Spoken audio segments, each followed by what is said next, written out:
Hello, everybody, and welcome back to Cinema Savvy. It is myself, George, joined once more by Phil for another special discussion, another sported discussion, because The Mandalorian is back. It's a Wednesday night. It's 10 p.m. We are live talking Chapter 18, The Mines of Mandalore. Resists the urge to shout Mines of Moria, just because it's one of those quotes ingrained in my head. I said it as the text came up in a very dwarven accent, but we're not here to talk about Lord of the Rings, thank God. We're talking Star Wars. Phil, how are we doing tonight? Not too bad, thank you. Not too bad. I am really excited to talk about it. Also, I want to talk about Bad Batch. If you haven't watched it yet, and today's episode was a crack. I'm going to start because I believe they are up to episode 12 out of 16, right? Correct.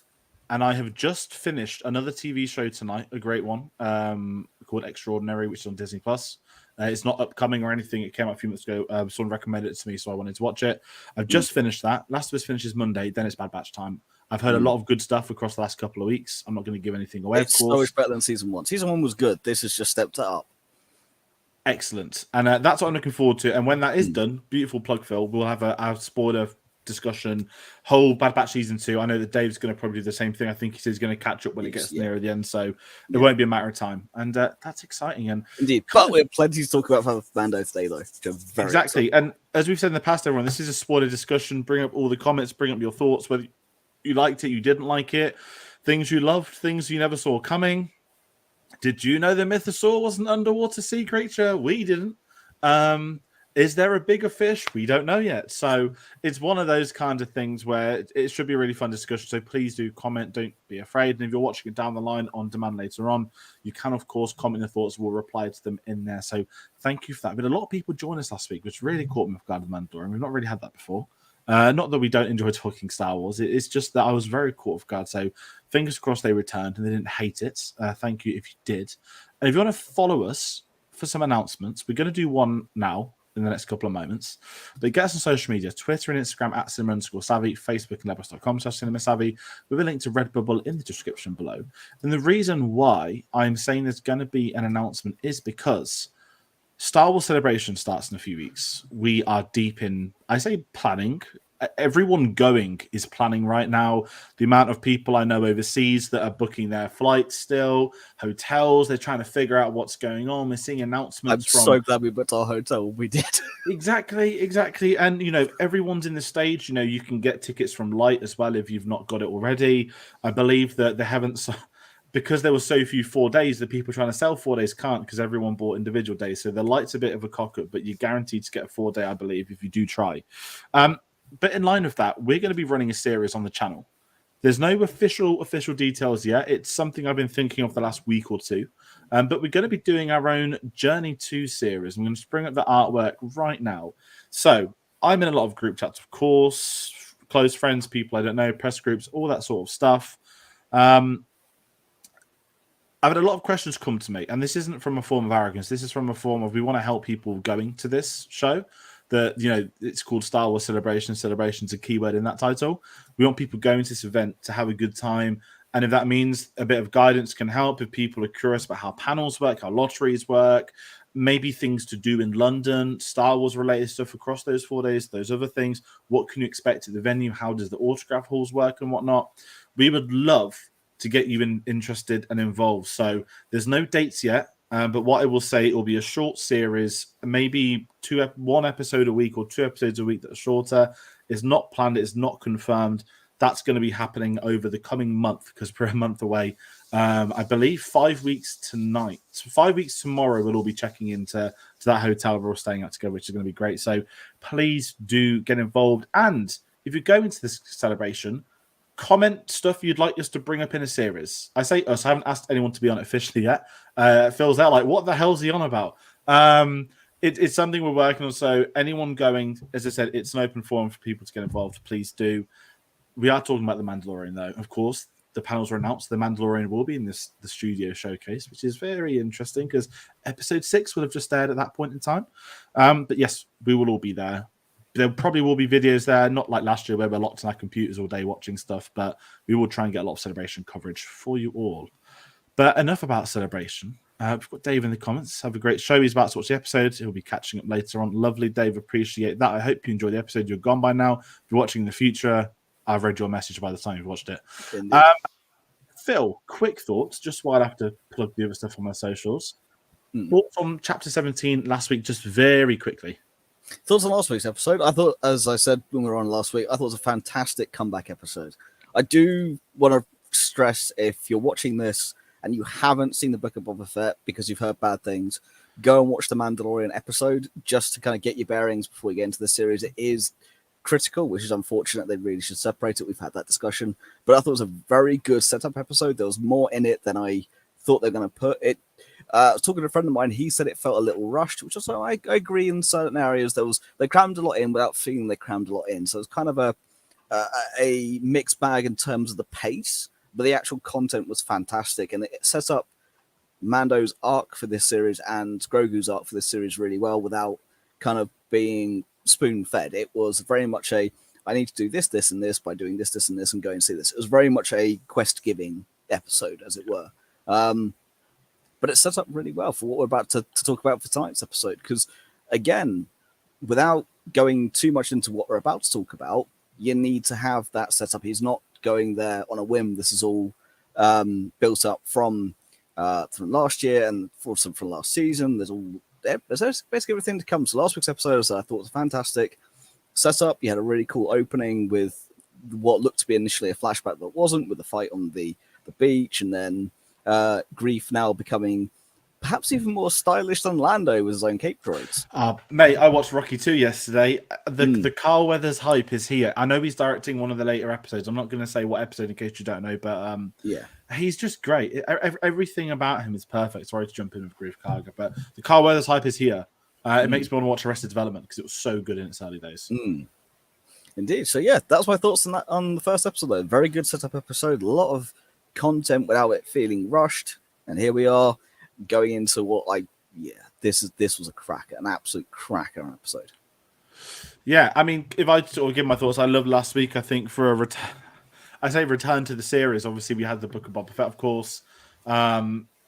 This being the official return to the series, I thought it was a solid first episode. We kind of said that last week. It's putting us on our journey. Where's the series going to go? Didn't expect it to have gone here one episode later, and kind of think, I thought, okay, that's like half the season done today. So once again, I'm going to sort of begin how I ended last week and say I'm very excited at what they're doing this season, purely because I believe even after today, we've seen almost all the footage now from the trailers. I think there's like 3 shots. Order 66 being the one I'm intrigued about most, but that's because it's me. Yeah, and I know that there was some more footage of Mandalorians. So obviously, we're going to expect them. We've seen the first episode. We saw that first scene. So it's a really interesting one. And to set up for this week, and kind of what I didn't expect to be really get into Chapter 18, we're back on Tatooine.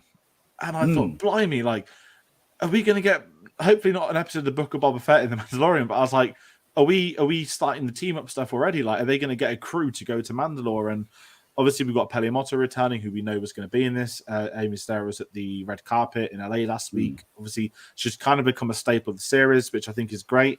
Might not be my favorite character. I think it's more the British-American humor mixing. And I know that she's massive on SNL, so I'm in a massive minority in that respect. So I won't say anything more than that. But it was a nice surprise to get there that early. And they did start mentioning Boontree, and I was like, don't you dare do a pod race and put it in a TV. I mean, the opening shot did have like some sort of racing like going street on. Racing. Yeah, it was weird, and I was like, okay, like Tatooine. Okay, here we go. I would just be very polite and say I'm really thankful it was one scene in one episode. Not that I dislike Tatooine. Obviously, it's one of the staple planets, and obviously we didn't know we were going to get to Mandalore State. It's been tread a lot of late. Yeah, and I get the story-wise, he needs a droid. He doesn't trust anyone, but Peliamoto's one he trusts. So at least there's a bit of logic in there. And obviously we get the ship, which is great. And yes, the Boontree V mentioned again. I got very excited at that point. But we also got R5, who's awesome. Who gets clean in this? Not clean like he was on drugs, but you think after one oil bath, which apparently he had, and he looked suave in Mandalore. Why didn't they just do that years ago? That's filthy. I mean, maybe it's my OCD kicking there, but it's just one of those kinds of things where, again, it's the pre-title, not sequence like James Bond, but we're getting there. Where are we going to go today? And it was literally, I need the droid. We're going to Mandalore. And the moment that title drops, and it's when you get the soundtrack that kicks in with it as well. You get the dun, what's the chapter going to be today? Listen, we're doing The Last of Us at the moment. Every title's been known for 8 weeks, what the episodes are called. But not knowing what's happening on The Mandalorian is so refreshing as that first-time viewer. And the moment it popped up the Mines of Mandalore, I was like, it's probably the first time I've reacted in the same way. Oh, God. Was it chapter 15? The tragedy? The one with... Yes. Well, it's like the moment they called it, I think it was the tragedy. Everyone's like, "Oh my word, what's going to happen today?" Oh, who is going? Yeah, and Mines of Mandalore was the same thing. I was like, "Oh my, we're at the mines today." But how did you react when that came up? I hope it just wasn't me being weird. To be fair, I didn't react too much. It was more of a case of it wasn't an overreaction. It was more of a okay, we're going here already. I wasn't expecting that. This is going to be interesting in a way of. I wasn't sure we'd get to this point so quickly. I thought this would be halfway through or towards the end. But yeah, they build up to it. But I like the fact that we are getting right into it so quickly, but again, without it being rushed. So as soon as it pops up, it's like, oh, okay.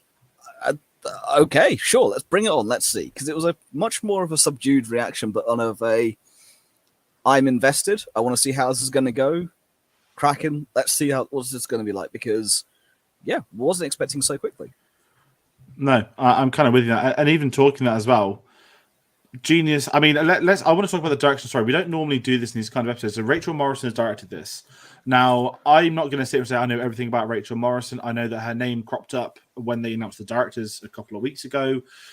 She's very much connected within the I guess, what would you call it? At this point in time, the Mandalorian, the Mandoverse, we've had Bryce Dallas Howard come in, have a stamp, have her own authority. She's gone and done Book of Boba Fett, although the Mando episode, she's been here and there within the series. There's this core knit group, and Rick Famuyiwa is another amazing one who is now one of the executive producers on this new series, directed at episodes 1, 7, and 8 of season 3. We're bringing in people that maybe aren't Favreau and Filoni's choices, that these collaborators that have been there from the get-go. And for anyone curious, Rachel Morrison is a cinematographer.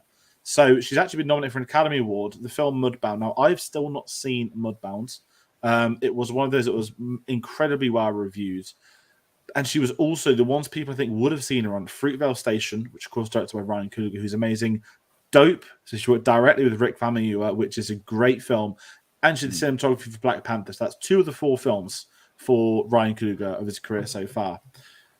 I love the fact that we're getting new directors. People are being given, I don't know, it's not her directorial debut. She's directed TV before, but people are getting the opportunity. And I think it is worth saying as well with Star Wars is that the beauty of Star Wars being on TV is that other directors are now going to get the chance who haven't in the past. It's not easy to step up and do TV, and TV has always been that not first point of contact, but now people can go into TV, start building up their career, working with this new technology. We've had film directors work on The Mandalorian. We've had new directors come on The Mandalorian.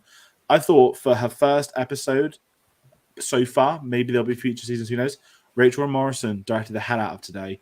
Now, as a cinematographer, she knows how to frame a camera and all that stuff. I'm not just going to oversimplify what cinematography is. You know it as well as me.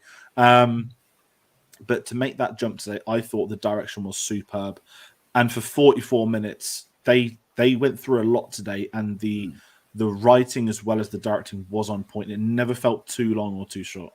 So my question for you, George, on this one actually is one of a more broader spectrum. This is obviously cinema savvy, not just Star Wars, because we've been done ones, The Force in the past and things. We're not just talking about the content here. From a purely directorial standpoint, do you think it's now got to the point with shows like The Mandalorian, Last of Us, Game of Thrones, things like that, we are now entering a era where it's a halfway house between traditional television and actual full-blown feature film? Because for me, the technology is of the feature film spectacle. It's also the storytelling is now short form in the long form sense, in terms of it's not your traditional 22 episodes for America or 10 episodes for a British show. It's definitely more of a long form in a short form space. And for me, seeing Bryce Dallas Howard, for example, of course, we know from Jurassic Park, and of course from Uncle Ron Howard and the rest of it, we have that injection anyway. You talk about Rick Famuyiwa. You've also then got names literally just popped up my head in terms of director. There's been a lot of directors Deborah for the Chow, first few again. seasons. Yeah, but Deborah Chow, one who came in, then got given Obi-Wan, who we raved about because what a fantastic job she did. So do you think purely from the cinema side point of view, do you think we are, because I feel we are genuinely in a period between traditional television and film where these either direct to streaming service or high budget TV shows are now entering that echelon of you're not quite on a feature film, but you're not far off it level? Yeah, I'm with you. I mean, if I give my 2 cents, I don't want to sit here making digs at a recent blockbuster shot on the volume in England by someone that directed some Mandalorian episodes, looking at you, Ant-Man Quantumania. The Mandalorian looks better than that. It's an episode is probably an eighth for the budget of that film. Looks a million times better. Shot better story. The way I see the TV film medium right now is how long's a piece of string? Because back in the day, you'd only be allowed to buy a meter string or 20 centimeters of string. 20 centimeters is your cinema release. Your meters, your 22 episode TV series. Now, I used to love watching Flash and Arrow when they were new. I was very much into that. And then you get like that padding of, you had to have filler back then. Whereas now, last week was a 30-minute first episode. Today's 45. It's as long as the episode should be and needs to be. And if you look at these two episodes, 17 and 18, I guess, together, these two chapters, they ended it in the right point. And I know you're not watching Last of Us at the moment. I'm not going to do spoilers on there. But one thing me and Sam have spoke about is that varies each week as well. Not as extreme as this, but you've had some episodes an hour and a half, some an hour 15, some 46 minutes, some 55. So it's all about the production and what is going to bring the best products. And I don't like using the word product, so I'm going to say about what's going to bring out the best of the craft within the industry. And I certainly think we're in a golden period now where, and I don't want to get into the Disney politics of obviously Bob Iger's returned, Bob Chapeka's gone.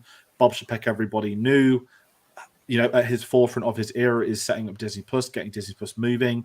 A lot of things on Disney Plus, not just Star Wars, Marvel. Some things arguably could have been a film, ended up on a streaming service. Some things maybe have ended up being films that should have been on a streaming service. I can't answer that. But what we know with Bob Iger, and there's been a massive report on Variety yesterday, is that Star Wars wants to go back to the big screen. We know we're going to get an announcement. Well, we've been told we're getting... Okay, and rephrase that. There are reports we're getting an announcement at Celebration. The most important thing, people, don't overreact to non-confirmed reports. I just got to emphasize that, even though we've got it wrong twice in a row. We know Star Wars is eventually going to make its way back to the big screen. And this Kevin Feige, not Catherine Bigelow, sorry. God, I'd love Catherine Bigelow to do a Star Wars film. The Patty Jenkins stuff. Patty Jenkins stuff was rumored a month ago, was done and dusted. That's on hold. Does the big triumphant return to the cinema for Star Wars need to be Rogue Squadron? For me, no. Not in a disrespectful way. The first return to cinema's got to be event. It's got to be an event film. We waited for episode 1. Well, we didn't. A generation. Dave did. He's not here. I did. I have not as long. Come on, not as long. No, not as long. A few years. We all knew that jump when episode 7 got announced and that was happening. And it's going to be impossible for a episodic film to have that anticipation, the return, only 6 years later if it comes out in 2025, but it's still been away for 6 years. And that first one back on that big screen's got to not just slap, it's got to bring everyone together to watch it. Look at Avatar 2. People don't like Avatar films. I know Dave definitely doesn't. I don't think you do, which is fine. But people turned up for Avatar 2. It's the third highest grossing film in history. They turned up because James Cameron made a film people wanted to go and see on the big screen, and Star Wars needs that approach. I'm not going to get into the conversation. This really is, especially with this is like boot camp. Episode. I see this as boot camp in a really respectful manner. That if they said tomorrow morning Bryce Dallas Howard is going to direct a Star Wars film, everyone's going to lose their mind at how perfect that is. And it's because she's had this polite training. I mean, she's done documentaries, she's done stuff, way more stuff. She's grown up in the film sets. Everyone saw the gallery on season 1. She spoke about, George Lucas and Akira Kurosawa when she was a child, not knowing who they were, but hearing stories. She's designed to eventually get a Star Wars film. And I think these TV shows, this is Ahsoka. Look at Dave Filoni. This series is his introduction to live action storytelling. He directed a couple of shots on The Last Jedi. He speaks about Rian Johnson giving him that camera for the first time, that Kathleen Kennedy was helping push him move into this new career. This streaming era, this TV sector genuinely is did not know that. Perfect. Yeah, no, honestly, read the excerpt. It's amazing. Dave Filoni speaks very well. And there's a terrible fake rumor going around. I don't know why Freddie Prinze Jr.'s started this. Freddie Prinze Jr. has come out saying Dave Filoni directed the ending Darth Vader scene of Rogue One, and that it's a secret that no one knows about. Everyone's come out to say it's not true. Everyone that worked on set said it's not true. I don't know why Freddie Prinze Jr. of everyone would say that. He's above that. Or whether he's apologized or not, I don't know. But that was ridiculous clickbait doing the rounds. But he said it in a bloody video interview. Why'd you just make that up? It wasn't a smug one. Different point, though. Rachel Morrison. I am absolutely here to see new talent on Star Wars. Indeed. And for so let's get to the meat of the episode then. So we're at 20 minutes in, and we haven't even. Yeah, sorry. I was getting excited then. Yeah, God knows what Celebration's going to be like with what potential announcements and who might turn up. But let's talk the post. Let's talk the journey to Mandalore, shall we? Because once again, I didn't think they'd go. I thought when they go to Mandalore, it's going to be this seismic moment. It's going to be like maybe a series finale. It's going to be this. Now we're going to Mandalore. To get there, the opening of episode 2 of season 3, perfect. Didn't see it coming. Just emerging out of hyperspace, like, here we are. And I'm not going to sit and say all amazing references, but when later on we hear about, I'm not from here. I didn't grow up here. I'm from the moon over there. And every single Clone Wars fan is sat there saying, oh my. I mean, we knew it was Death Watch that saved him in season 1, but there's so many intricate details, and I'm just gonna not jump to the end. But things I'm rewatching Rebels currently, and they've just gone to Concord Dawn. So as soon as I got Concordia, like, no, Concordia doesn't look like that. I went, no way of saying that's Concord Dawn, that's the moon of Concordia, but those links are there. So I was right in the mind frame to watch this episode without even knowing it. And I think, I mean, I watched it with Dad for the second viewing tonight, and it was really interesting that he's never going to watch Clone Wars or Rebels, not in a disrespectful way. He watches the live action stuff's hard for him to watch, to follow. So I ain't going to show him like, look at all these cartoons. But I started showing him clips of Clone Wars, and he was amazed at Bo-Katan in it, just because obviously Katie Sackhoff's come over into live action as well, just to get to that later on. But it was just this really smart way for them to bring us back into it, bring a bit of tension. We've heard about Mandalore for a few seasons of this now. We've heard stuff went down. We've been told it. We've seen clips of it in flashbacks, but we haven't been there. And I think they absolutely delivered with the return. That when he's teaching Grogu how to control the navigator for what happens later in the episode, great. And I'll get into that because I've got so much to say in the Grogu chase. But I just love the fact this series isn't wasting time. No. We're getting there. We're getting the story moving. He needs a bath. He needs to be reborn and become a Mandalorian. So we're not going to piss about getting there. Your thoughts? I mean, the opening shot where it goes through the clouds, you don't know what you're going to see. You know it's been bombed to hell and back. You know it's a wasteland. You go through the atmosphere that is just a hellscape. And she's going through, look, we're cut off from the outside world here. As soon as we're in the Atmo, everything's screwed. And he just opens up. Before he even lands, he's like, I've never been there either. It was a really cool little thing. Like, I've not been to Mandalore. He's a Mandalorian who's never been to Mandalore. And then you get in there, and it's glass. The whole thing is glass, which is the rumor and the perpetuating story we've heard forever. That is, Mandalore was turned to glass. However, then he lands and finds out that it's breathable, which we'll get into more detail in a minute. But again, he's like, Bo-Katan was right. It's not cursed. It is okay to be here. The rumors were false. So you're hearing both the positive and the negative rumors kind of being put to rest in a way that isn't in your face. It's just, you don't need to be told, oh, the whole planet's been turned to glass by Mando, because we've had the rumors being told, but you see it when you land there. I mean, obviously in the first episode, you get the little bit of glass he hands over, so you know it's already kind of something's there, but it's the whole, what's it going to look like? And it does look an absolute desolate wasteland, but it's a beautiful wasteland, and it is so well done that, of course, talk about the fusion bombs. Now, we haven't even heard about fusion bombs in Star Wars, and we know about proton bombs and seismic charges and proximity mines, all the rest of it. But fusion bombs is something completely new, and to see what has happened and the actual fallout was spectacular. And for him to land and then get R5, kick his ass to go, look, you need to go and check it's breathable. Kind of nice little back and forth again. It's like, I need a droid I can trust. Well, this one will have to do, kind of thing. Again, protecting Grogu by going, look, I'm going to go out and test it. You can stay in your little crib. You pressurize that. I'm going to pressurize my helmet. You'll be fine, but I need to make sure it's safe for you. If not, you're not coming with me. I need to do this. And it was it was fantastic to see. Yeah, I mean the glass stuff was interesting. So I can't obviously we know it was a dome, and I always think of the Simpsons movie. I always have, not in a Mm, I'm laughing sort of way, in the sense that it just always looked like the Simpsons movie. You know, when you first watched Clone Wars. yeah. What I loved with this was it's not doing this. I mean, I know that Bo-Katan makes hints and whatnot. It wasn't just rubbing anyone in the face like, haha, you didn't watch Clone Wars, you don't know what this place was like. There's enough there for people to form their own images, what it was. And one thing this show delivered on stage that I didn't think it would, which would be a struggle, was how are you going to explain to people, like, the moment you saw that destruction, I Mm, was like, oh, it's like The Last of Us, not in a Pedro Pascal way, but, you know, the biggest show on TV alongside The Mandalorian right now is a Apocalypse series set 20 years after. And it's these incredible sets and background imagery that's forged those. Getting to The Mandalorian today, you see that. It's like, oh, look, you know, it looks apocalyptic. And then you think of the canon.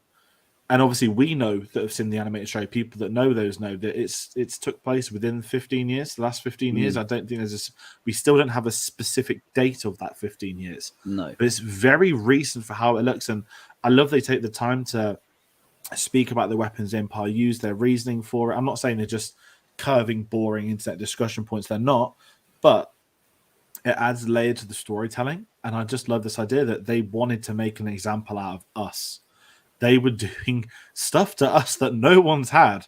Didn't get blown up though, but I'd imagine once they got rid of that rebel base, Mandalore might have been next on the Empire's kill Mm, list. But it's one of those that I just loved the concept, loved the design, the shattered city images, the going of, because if you look I'm trying to figure this out. So if I'm wrong, please someone comment. It looked as if they entered the city through like a crater from a bomb. If yeah, anyone's rewatched the episode, have a look at that. They it enter the is. city through there.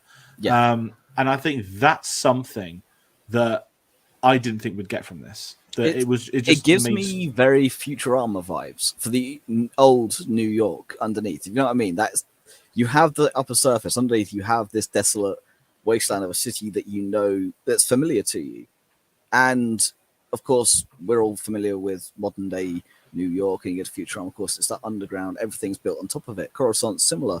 Mandalore. If you've watched the Clone Wars, you will have, or Rebels to a certain extent. But if you watch the Clone Wars, you can appreciate the scope of the city, especially if you watch season 7 when they really put the money into it, really had technology, and they've really ramped up the detail. Like if you go back even to season 3, whatever it is, when they first go to Mandalore, and you have Duchess Satine with Obi-Wan going on this giant tour of the city, the open air, you see the city sprawling cityscape. Then you get into the season 7, the Siege of Mandalore, which is one of the biggest talking points of the entire Clone Wars and indeed Star Wars canon. You see the intricate workings, you see the clones versus the Mandalorians, you see the entire fight going on, and you see the sprawling city before it was turned into what it is now. And it's haunting but beautiful at the same time. Yes, I'm going to bring this up. A very, very polite moment. Thank you so much, Blue Banther Milk.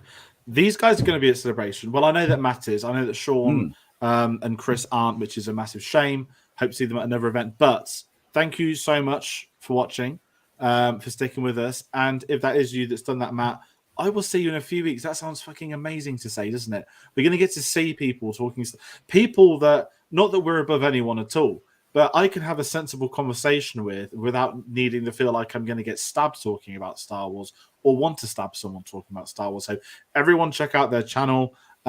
Please do. There's some amazing AI videos. There's been stuff here. It is Matt. We've got it as confirmed Matt in the comments. excellent, excellent. You're I mean, it's Australia 11 hours ahead, 9 a.m. I hope you've had a lovely night's sleep. It is quite late over here. But yes, celebration. Again, the hype's building to celebration, and we've got the Mandalorian to carry us through. But kind of trying to get back to the episode. I keep thinking about celebration. That's really not good. Let's talk about the first encounter on the cave, shall we? The weird. I can't remember what Bo-Katan called those weird alien things. I don't want to talk about them too much in a non-weird way, but you know, it's nice to get a bit of action. You've got to dial up the tension. Someone's going in there. The droid signals disappeared. Can we talk about Grogu in this episode? Because the noises they were making him do today was unparalleled. He's got maybe my favorite scene of everything a little bit later on. But I just love the fact that they need the evidence that it's habitable, this planet. Yeah. And to have these weird, I mean, you might know the name of them. I don't, but they sort of it looked like you know the evolution of Darwin posters. It just sort of looked like that's what like human into alien would be. Like you've been like infected by some weird poison, and that's where you're going to end up. I liked those things. We knew he'd dispose of them, but again, you're building up to what's down there. What else? If they're there, what's down there? And I know that Bo-Katan literally says that a little bit later on in that same episode. But I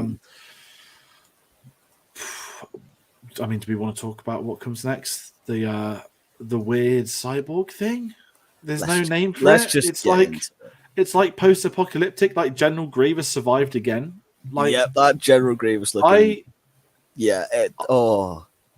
I mean, for a start, the moment he went through the sand, I was like, "What on earth's going on?" I just didn't. I was like, "Is that a crab droid?" Like there were crab. I know, obviously, I know that the Clone Wars was there to a point, but not the droids. I was like, "Is that a giant crab droid?" And then you get the weird cyborg guy, and I was like, "You know what?" It's one of those things where I was like, "Okay, I'm glad it doesn't look like General Grievous because they could have done that. They could have done that. They could have given it 2 eyes, had him start doing other maneuvers."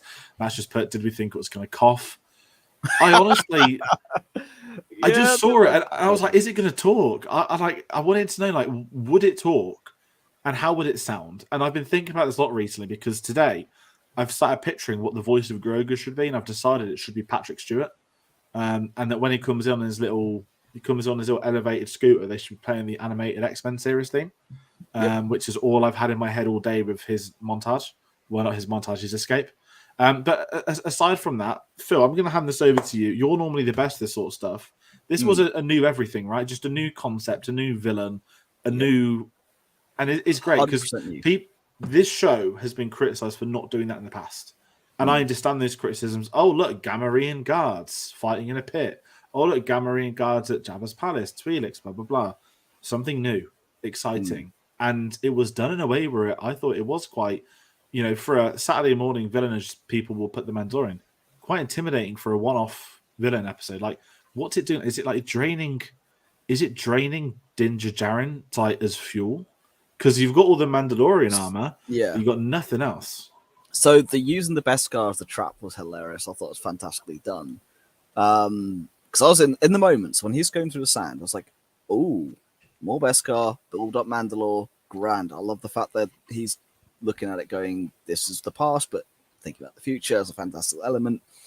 And as soon as you saw this thing, I said to it in the preview, I won't repeat my words exactly, it was a General Grievous looking, but badass, different. It is brand spanking new. Fan service is one thing, but you can't have fan service without creating in the first place, and this is creating something new that for Star Wars, this is scary. This isn't your typical Sith. This isn't your typical just evil bad guy. This is just a creature. Now, we've just had these cave dwellers that are kind of prehistoric Neanderthal kind That's a better term. That's the words I couldn't think of. They're kind of cool, but they're kind of, we've seen the like before. If you think about the Wampers and things like that, we've had that kind of style, and that's fine. This is different. This reminds me very much of Maul when he's in the scrapyard. And he's got his big spider legs and the abdomen and the rest of it. And he's put himself back together. It has that same vibe, but whilst being absolutely 100% genuinely terrifying. You show this to a kid, they're going to have nightmares. This thing is straight up nightmare fuel. And when he then captures him, puts him into the rotisserie, which I genuinely thought he was going to cook him. No, puts him on his side and starts draining out his vital fluids. It's like, whoa, this is Star Wars. This isn't what I expected, but in such a good way. And the way it's done, this is a proper, you don't know who he is. He doesn't speak. Don't even know if it's a he. Don't know. There's no gender. There's no nothing. There is just... It's an eye. It's an eye. It's Dalek-like in that regard. It makes noises. It makes weird noises. And what it reminds me of is very much a mad scientist that's just gone too far, and it's just surviving. And it's got hoses. It's got spikes going off the back. It's like, it is apocalyptic, and it is so quality. Cool. I want more. Not of that, but like, if we're going to get new things, and this is what we spoke about, right? Sometimes people will say this show is too safe. we've been to Mandalore in the past in Clone Wars. Now, we got showed 2 types of things today. And we'll get to the big third one later on. But we've not seen these things for, like, the last thing you'd want is to go down there and there's like hundreds of Mandalorians that are just still alive chilling. And I love that it's not that at all, that it's almost a death trap, that any Mandalorian who'd gone to have their bath to redeem themselves probably got killed on the way. And kind of in line of that, which is where the writing comes into it, the question will be, Grogu can save him. And I love that Grogu doesn't have not necessarily the Force strength or whatever. It has to be written in a way that Grogu cannot save him using the Force for once. So we've got to bring in a third party. And this third party, Bo-Katan, Katie Sackhoff. But on the way, can we just quickly talk about the way out, though, of Grogu just this is it. This is it. And just blasting things out his way. No, I'm on a mission now. The moment he did the flip, and it was like, things are about to get wild. You know what I imagine straight away? And this isn't a Disney thing. Give it 5 years, there will be a Grogu theme park ride at Disneyland. Yep. And whoever sits at the front has his floppy ears that's going to come at you with the wind. And it will be the greatest ride that's ever been at Disneyland. It'll be the most popular ride that's ever been at Disneyland because you're basically in a basket with Baby Yoda. Yep. The whole chase sequence, I thought it was hilarious. And I mean it in a really good way. Like, again, it's telling the character, right, Grogu switched on. He might not be able to speak. He might still look like a baby. But he is listening to everything Din tells him. He's remembering everything he tells him. Like, he's genuinely a good child. You need to remember, he is 50-odd years old. He survived all the 6 He can survive the hog roast for his mate. Yeah. But we've got a great comment, man. I wondered if it was a Mandalorian who survived the bomb if I put myself into a droid body. You know what? It could be. And it's the enigma around things like that I miss. And the problem I have, oh God, sound like one of those. The problem I have with modern writing, not Star Wars, not just film or just TV, the approach to so many things is, we have the answers already and we're going to do it our way and nonsense like that. I just miss the days when you can just have something happen inexplicably, that we don't need to know it yet. And like that, by having the discussion, by having ideas, it makes it so much more interesting to think about, like, how did it become that? And I know that Grievous is a bit different. We know that was like, this insane, like, military-esque person that needed to basically win, so he'd strap, parts for blah, blah, blah. That sort of concept is great. But I love an idea like this. And again, this is where the incredible DK Dictionary is written by Pablo Hidalgo always come out, where we do get some, like, insane reference that 15 years later is put to the screen. And it'll be like, this type of, garment is this. And then it ends up in a planet somewhere. But yeah, the Grogu escape that came back to, I thought was amazing. It was even the weird little dragony thing that's sat in that sewer. It's almost like a like a, what would you call it? Like you play things like Fallout when you're in like the wasteland and you've got weirdly like evolved things. Well, it's like these alligators with radiated wings. ice, though. Like radiated. That's it. Yeah. Everything looks post-apocalyptic as it should do, without it being rammed down your throat of just, here's a complete wasteland, everything's ruined. It's here's a creature that they may not have always been this way, but they have evolved and adapted to survive what the Empire has done, even in a short space of time. And radiation sickness is a real thing. It's awful, but we can see the effects on whatever or whoever the mechanical being was and now is. I mean, what's left of it? Like an eye in a brain. It's got a helmet, for God's sake. Like, and I love that, by the way. It isn't just this, today I'm going to wake up, I'm going to be this giant fucking crab droid and just hide under sand. However many years he's needed to hide, by the way. We don't know last time someone was there. But I agree. There's no need for an explanation. He was there. He was done. In the Saturday morning villain style of one and done, it's a villain, but without it feeling cheap. It was a real threat. It looked really cool. It looked very like and again, this is back to the designer, and we know how incredible. I want a Black Series figure of this. I just want this in my cabinet. General Grievous looking motherfucker. I want now because it's just cool. You'll get like 3 versions. You'll get like crab version, standing version, and little tiny head version, brain and eye. Yeah, I love the fact that it woke up when. Hang on a second. I have a bigger body. I'm just going to go get that. It was a boss. It felt like a boss fight of you've beaten one half. You think you won. No. I'm back for more. And it was then the complete death. Oh, and it's a great way to bring Bo-Katan into it because You know, people were all joking, oh, she just sit there moody 24/7 on her throne. We got that again today. But we know she's going to. And I love that the conversation like that. Is she going to be a villain of this series? Is she going to be? Some people think a love interest for Din. I don't think it'll be a love interest. I think today's episode, anything could happen now from what we're going to see from her. And kind of going to Grogu getting to her. I love the fact that she's ready to go out, basically, but I'm going to end this once and for all. I was like, bloody hell, like, you're not going to try and kill the Mandalorian, are you? And then she sees it's Grogu and instantly he's there to help. And that's the power of Grogu. Where is he? What's happened? Download a droid. Where are we going? Yeah, and I don't blame her. I'd want to go on an adventure with him too. And the bit I kind of love the most from this was her quiet monologues. And someone's nabbed the tweet. Well, not nabbed it. Someone's done the tweet before I wanted to. Obviously, you've seen Game of Thrones. You know, our beloved Pedro Pascal was in that too. Everyone remembers his final scene. Yeah. Say the name. How close are we going to get to the sister being named today? I just sat there like, are you going to drop the name? Do you want to talk about it? And you're obviously not going to tell them that you were kind of a terrorist in the Civil War, but I loved, again, if you start saying Satine, if you start saying Obi-Wan, this, people are going to think they've missed something when they haven't. The entry point of the Mandalorian is the Mandalorian. You can follow this fine. Brackets, Book of Boba Fett.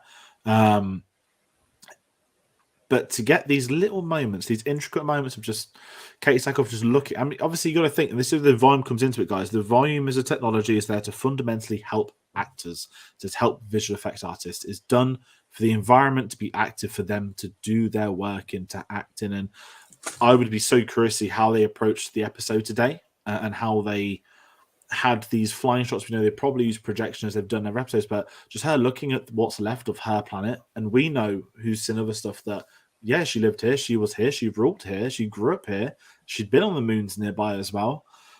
I love just this moment that seals all of it is when she's talking to Grogu. And she's like, oh, you know, I knew Jedi. And it was like, ooh, we're getting the first. Again, it's not doing a wink, wink, nudge, nudge. I know Anakin, Obi-Wan, Ahsoka. But it is slowly building out there that we are getting this expanded universe, and it isn't necessary for you to watch other things. But for those that have, for those that did, it's like, I mean, for example, I know I don't read the comics or books. I know you're a massive one. I know a lot of people that love them. For me, I've not struggled as such. Like, I've read a few. There's just a lot to keep track of. The reward, and I hate using the word reward. There should be no reward for being a fan in that sort of sense. But when something that only they know is referenced, and they'll know as the book comic readers, it's not been in animated shows, it's not been in live action, it's not been in Black films, Chrysanthemum was a big one for that because he's playing Dr. Aphra. Exactly. And it kind of turned into it that for those that had took the time and seen the other stuff, her just saying, I knew Jedi, that's enough for everyone to put the image in the head. Yep, we remember, we know this. So I must admit, my favorite reference wasn't even spoken. And it was the fact that early in the episode, you have Din using the Darksaber, and it's still heavy. He's still struggling. He's still learning. As soon as Bo gets her hands on it, we know she's had it before. She ruled with it. She had it. Sabine gave it to her. We've had all that.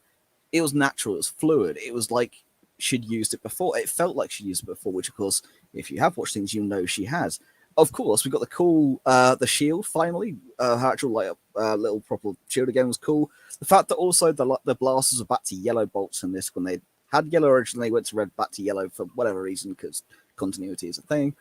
But my favorite reference wasn't even spoken. It's the fact that she looked like she'd used the saber before. If you've never watched Clone Wars, never watched Rebels, you just see her picking up the lightsaber and using it. It's not going to resonate.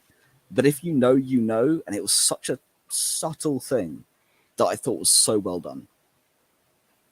Yeah, sorry, I just I had a message come up. I sort of replies to. Do you mind taking that back about 15 seconds? Sure. So that's my favorite reference that was subtle. That if you don't know, you don't know. If you do, you do. Is the fact that Bo has obviously used a Darksaber in the past. Din has still struggling with it. She looked like she was still heavy. He was still swinging it about kind of lumberly, whereas she was completely fluid with it, and it looked like she'd used it before, which of course she has. If you've never watched Clone Wars or Rebels, you won't know. That's fine. You don't need to know. But for people who have watched it, they'll pick up on the subtlety, and it was a beautiful piece done. And I think kind of in line of that, it's a subtle moment, and we can paint this image in the head of. I know the conversation is Bo going to be a villain of the series? Is she going to be with him or against him? For those that again do know the bigger story, have seen the animated stuff. Today's episode, I think, next week's is going to be I guess the aftermath. But today's episode, I think this is her episode. This is Kate Sackhoff's episode, and that moment of her having to save Din. She's got to save the face of Mandalore. She's warming. She's coming more. Well, you say warming, but how warm can someone be before thinking, you know what? Why am I helping you? Why isn't it me? And this is where the series will go. I'm not saying she's going to be a villain.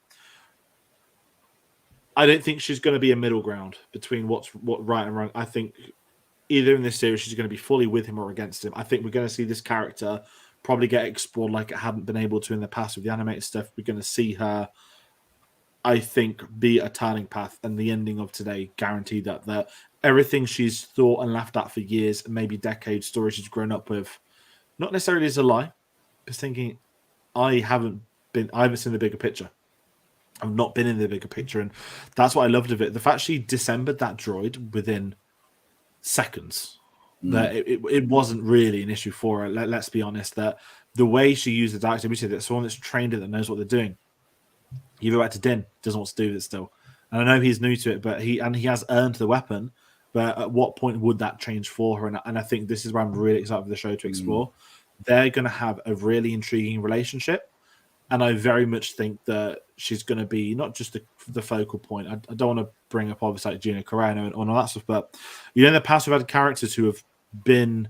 It's the show of the Mando and Grogu. It is their show, the father-son dynamic. We've had people come in like Carl Weathers who have sat there for a few episodes with them. I think this is going to be the first time we have someone who's there for maybe the entire series with them, or pops up 6 of the 8 episodes. I think Katie Sackhoff is here to stay, and I loved her in this, and I love the fact we got to see the Mando in peril for once. That normally, when he's been in peril before, Grogu's always saved him. I love the fact they needed outside help, and it was a small scale service. It wasn't dozens of troopers. It was one thing that caught him that they couldn't stop, and I think that adds a lot of character.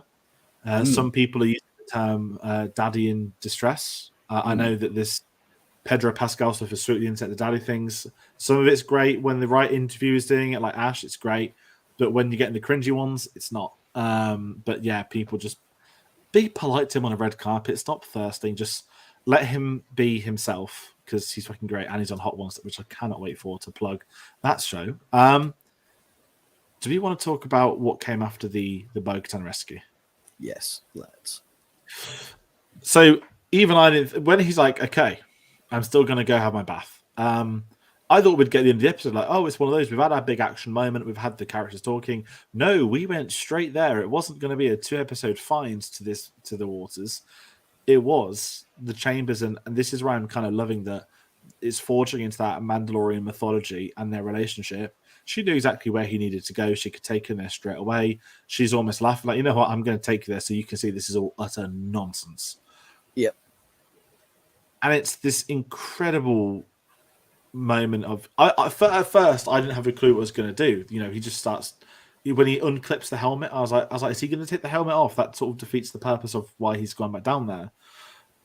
But I guess it's the concept of the baptism. And for anyone that paid attention to the catch-up, they, of course, speak about one of the earlier seasons where... I can't say the right thing that Armour said, but it's that if you put yourself into the waters, basically in the mines, they talk of the mythosaur raising the Mandalorian. Or there's a really well written line that I can't say because I don't remember off the top of my head, but I'm pretty sure it was season 1. The first Mandalore to ride the mythosaur, and it talked to the ancestors, it's talked to the past. That's the healing. If you want to go and baptize yourself, you want to go and bring yourself back to the creek, you need to go back to the beginning. You need to go and do it properly. The fact that you can get the nod from Bo-Katan saying that she has Dave's finished the episode. An actual myth. That was my reaction. Was like actual mythosaur. Like, oh my god. But we'll get to that in a second. The fact that when she's talking, she's like, I took the creed. I've done this. It's all nonsense. It's all bullshit. But I'm gonna show it to you. But I've done this. But the fact that she stops, like, no, don't just go in. I want to give you the full tour. Got to read you the description first as well. It's just she is playing up the pantomime because she wants to show Din the nonsense, and he's like, I don't care. This is what I believe, and this is what you should believe, kind of thing. And then he goes into the water. I mean, it's great. Again, like having Richard Morrison, who's the cinematographer, shoot this scene, I thought was great because, this is a volume stage. It looked like they were filming in like some insane set of time that we would think it would be. And I love the fact that there's no big dramatic moment. There's no vortex in the water and this beast arises. The moment he finishes, it gave me trash compactor vibes. Just the little gone. Yeah, gone straight under. No messing around. No nothing. And I love instantly her reaction. She dives straight in for him as well, which is a very important thing as well. But even finding him, I think IGN compared this to the classic Game of Thrones battle at Winterfell with the White Walkers, and no one could apparently see the screen. I know that was a very valid criticism. I've seen no one else in this entire world today say they couldn't see the screen at that point, and they're getting terrorized in the comments, which they should, because it probably means that someone was watching it on 480p illegally, streamed it, downloaded it, whatever. Oh, I can't see. It's because you're watching a 4K thing in 480p, and I will be a snob about stuff like that. But kind of going back to the point, finding him stuck at the bottom, by the way, he got down there quick. And the first time I watched it this morning, I thought, if I missed it, like, is he just sunk?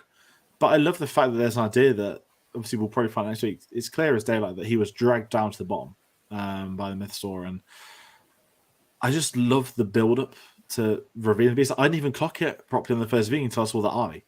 I don't know what it was, but on the second viewing of this episode, that underwater scene is fantastic. You see the outline of the tusk. But when you know it's coming, that scene hits even better. And it's just her realization. Throwing him out. Dave's put the comment as well. You can almost see the look under her helmet as they get out the water. And full credit to Lateef Crowder and Brendan Wayne finally get credit this season. It's in the name, Mythosaur. Mythical. I know it's not real. It's fantasy, and yet it's what that it's reaction like Unobtainium in Avatar. It's real. Unobtainium is the worst thing name in entire history. But come on, a mythic animal called the mythosaur. Yeah, that's literally like an element called Unobtainium. I've got no issue with either. And whoever called it the mythosaur probably never imagined it being actually in a series. No. But we've just got to say, like, the biggest thing for me was like, the mythosaur's an underwater creature. What? And I think that's probably what's going to have caught so many people out. There is one video going viral today. I mentioned Ash Crossan earlier, who does a lot of the Entertainment Tonight stuff. She's done a lot of the panel. She'll probably be at Celebration, I'm guessing, for the big panel moderation. She actually put it to Pedro in an interview a couple of weeks ago. She was like, there's a theory that the mythosaurs are at the bottom. You watch the clip again now, he is crapping himself. And he's done well. He's laughing his way out of it. But now it's happened. You're thinking, okay, they're onto things. And some of the stuff I've read online is amazing. Some people think that what woke up the mythosaur, people saying is it not Pedro? Is it Din? Is it Bo-Katan? Is it Grogu? And then someone's like, no, it's clearly the bombing from the Empires probably woke them up a bit, which also would work in the same right that, for you to rise above, you've got to be at the lowest point. The planet's wiped out. And I think this is where the series is going to move Bo-Katan now. She's now going to believe. Don't get me wrong. We've had Boba Fett riding a Rancor. We need Din on a mythosaur to kind of outdo it. It's the gif. He's starting to believe from the Matrix. Yeah. That's like Bo-Katan today. It's Bo-Katan today, and that's what I'm so excited for. Is what's her reaction now going to be moving forward? Is she now going to want to reclaim Mandalore? Is she going to believe in Mandalore? Is she going to put her allegiance to Din, who she thinks could be the reason this has happened? Or does she think it's herself? She claims it through her bloodline. Because let it be known, when this does go viral, when people find out about this, and he goes back and tells the Armor and the rest of them, I wish the Armor had a proper name by now. I get why she doesn't. I know people love the name, but I'd like a real name, please. Not in a weird way. It just left me in a really open state for what's going to happen moving forward. That I don't have the faintest idea where the series is going to go. Partially, the series is going where I believe it's gone since the day, Gus from Breaking Bad rocked out that TIE fight holding the Darksaber, where the whole series will end at some point with Din Djarin on the throne of Mandalore, reluctant hero. And we know it's heading that way to a point, but the logic is around of how is it going to go? That's what I'm excited by, and that's what I'm so excited for. Ultimately, the show is called The Mandalorian. We know we know there's first order things, we know there's villains, we know obviously we've got the Grogu stuff now, but to me, putting the Mythosaur in, that's Dave Filoni all over it, I'd be guessing as well. That's something they've probably wanted to do for a very long time. And I just don't think anyone ever saw it coming. And that's credit to them. And again, for them to not build up, to have the episode today, and if I'm sort of reflecting, not on final thoughts, but kind of in that pathway, because we didn't expect to go to Mandalore today, that wasn't the discussion points of the last week online. That wasn't what people were talking about. No. But now we've been there. We've not had a cliffhanger episode in there. We've been in there. We've gone in today. We have this incredible, set piece unveiling, whatever you want to call the Mythosaur. To then end it where they did, I think is the best possible choice they've done. And it's going to be exciting to see where they pick up next week. Yeah, 100%. And it's a really cool cliffhanger without it needing to be, again, shoved down your throat. It's fantastic to see, but it's unexpected. It was 100% unexpected. I mean, the fact we got to Mandalore that so early was unexpected anyway, but then to have goddamn Mythosaur just to top it all off. We've had a really cool villain, which was a one and done, just really cool bit itself. You had some really cool storytelling, some much needed just plot bits filling in, some sewing together some of different threads of storylines, and then Mythosaur. And then you get it's the whole, she's starting to believe. It's not only that, it's wait, is she going to just challenge for the Darksaber and for Mandalore and take the Creed and actually go, right, we're bringing up Mandalorians of old? I mean, we don't know much about them when it comes to the sequel era. Who knows where they are? Who knows what's been going on? Who knows if they got their own empire by then again? Who knows who knows what's going to happen? And this is what I love about Mando, Boba Fett to an extent, and all the rest of it. We're getting stories that we didn't know. Away from the Skywalker saga. Yeah. Away from the main story, but giving us its own life and breathing proper life into Star Wars. If you don't read the books and the comics and things like that, if you're not like me and go really deep dive, but you watch the shows, you're getting more than you bargained for in a good way. If you read everything else and get into it and the deep dive, you see the effort that's been put into it. And actually, the biggest praise of all has to go to the story group because they have taken care of this. Unlike, if you want to compare it to the train wreck that's DC, who have just gone all over the shop. We could talk about the other big one who might as well be joining the train wreck ranks at the moment. To a point. Yeah, exactly. But if you look at those train wrecks, if you look at those bigger stories that all they're trying to tell you too much at once. This is if you want to know about this character, you watch this. You don't have to, you don't want to. You're not going to lose anything or get anything. Yeah, exactly. It's one of those things that just... I hope it's something that, and I don't want to say harping because it's boring, but I think leading into this series, the marketing, the questions they've been asked on Press Duty, I don't think we'll probably have something that's happened again. But my theory will still maintain the Mandoverse, whatever you want to call it, Ahsoka, Book of Boba, Mandalorian, everything. End it with a film. It will make $2 billion. It will be one of the biggest events of the years. Do that. End it when the time is right to end it on something like that. And I assure you it will be the cinematic marvel that we want it to be. 100%. But sorry to jump in and nab that. Is there anything else we talk about from today's episode? Because I don't think I've got anything else to say. No, I'm just excited for next week. Absolutely. And next week we will be back. I think we're sticking with the 10 o'clock time. We'll confirm it as we always do. But we want to hear your thoughts. So as I said, if you're not watching it live, please do comment your thoughts on The Mandalorian. To everyone that's been commenting on the stream tonight, again, thank you, Matt, so much for this. We'll see you at Celebration. I'm going to pop you a message, actually, about a few other things. Martin is popped up in the comments as well. Evening, chaps. I haven't caught your live shows or the episodes. Will I be disappointed? No, you won't. Not after the last two. You'll enjoy it. Episode 1 and 2 will probably even function better back to back, I reckon, and give you a much better weight for next week. So you're going to enjoy it, Martin, when you do get the chance. As people, please do get involved there. Get us on social media, Cinema Savvy, at Cinema_Savvy, Twitter and Instagram, Facebook, letterboxd.com/Cinema Savvy, a link to Redbubble in that description. We'll be live on Monday for the Last of Us season finale. A spoiler discussion, 9 p.m. GMT. That's 1 p.m. PT, and I think like 8 a.m. Australia time, a bit early for you, Matt. And it's the Oscars Sunday, so we'll be live at the Oscars as well. It's a busy time. Once we're through next week, as we said, we'll have our new announcement. We've got our Star Wars Celebration Europe series with more details on our social medias as and when we can. I'm still planning things. I hope it goes well.